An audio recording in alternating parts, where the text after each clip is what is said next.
എനിക്ക് പണ്ട് ഒരു വീട് പോലും ഇല്ലാത്ത ആളായിരുന്നു ഞാൻ. അതായത് ഇപ്പോഴും സ്വന്തമായിട്ടൊരു അഡ്രസ്സ് പോലും ഇല്ല, ഇപ്പോഴും ഇല്ല. ഇപ്പോൾ വീടും സൗകര്യങ്ങളൊക്കെ ഉണ്ട്, പക്ഷെ അഡ്രസ്സ് എന്നുള്ള ലെവലിൽ ഇപ്പോഴും എന്താണെന്ന് വെച്ചാൽ എൻ്റെ വാപ്പൻ്റെ ഇനീഷ്യൽ വെച്ചിട്ടാണ് ഞാൻ ഇപ്പോഴും നടക്കുന്നത്. കാരണം നമുക്കൊരു ഒരു ഫാമിലി എന്ന് പറയുമ്പോൾ ഇപ്പോൾ ഇവൾക്കൊരു വീട്ടുപേരുണ്ട്. എന്താ പേര്? ആ, അത് അവർ ഫാമിലി ആയിട്ട് പണ്ട് മുതലേ അങ്ങനെ ഒരു ഇതായിരുന്നു. ഞങ്ങളിങ്ങനെ മാറി മാറി താമസിച്ചുകൊണ്ടിരിക്കുകയാണ്. വീടാന്തരം വാടകയ്ക്ക്. കുറേ പാലക്കാടായിരുന്നു, ഒരു 4-5 വീട് വാടകയ്ക്കായിരുന്നു. അതുകൊണ്ട് അഡ്രസ്സ് എന്ന് പറഞ്ഞു കഴിഞ്ഞാൽ വാപ്പാൻ്റെ ഫസ്റ്റിൻ്റെ ഇനീഷ്യലാണ് വെച്ചിട്ടുള്ളത്.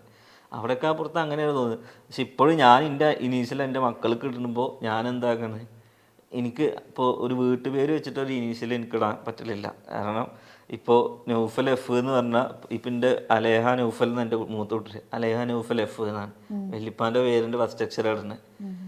ഇനിയിപ്പോൾ ഈ വീടിനൊക്കെ സംബന്ധിച്ച് ഉമ്മാൻ്റെ വീട്ടുപേരിൽ നമുക്ക് എന്താക്കണം, അഡ്രസ്സ് ആക്കണം. അതായത് അങ്ങനെ ഒരു സിറ്റുവേഷനിൽ കടന്നുപോയ ആൾക്കാർ. അവിടെ ഒരു മുറി വാടക വീട്ടിൽ ബാത്റൂം പോലും ഇല്ലാത്ത വീട്ടിൽ ഒറ്റ മുറിയിൽ ഞങ്ങൾ 2 മക്കളും ഒരാൾ ഇവിടെ ആയിരുന്നു. 2 മക്കളും വാപ്പയും ഉമ്മയൊക്കെ കഴിച്ചുകൂടി ഒരുപാട് കാലം ഉണ്ടായിരുന്നു. അന്ന് വീടില്ല.